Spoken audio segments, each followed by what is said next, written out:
નખત્રાણા તાલુકાના રવાપર ગામે દલિત વિસ્તારમાં આવેલા શ્રી વાછરા દાદા મંદિર પાસે વાયરના શોર્ટ સર્કિટ અથવા અન્ય કારણોસર અચાનક આગ ફાટી નીકળી હતી।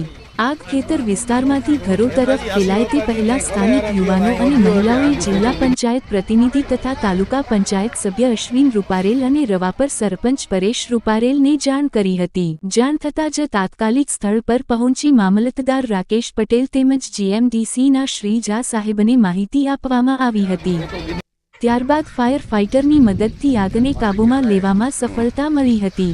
સ્થાનિક લોકોએ તંત્ર અને જીએમડીસીનો આભાર વ્યક્ત કર્યો હતો।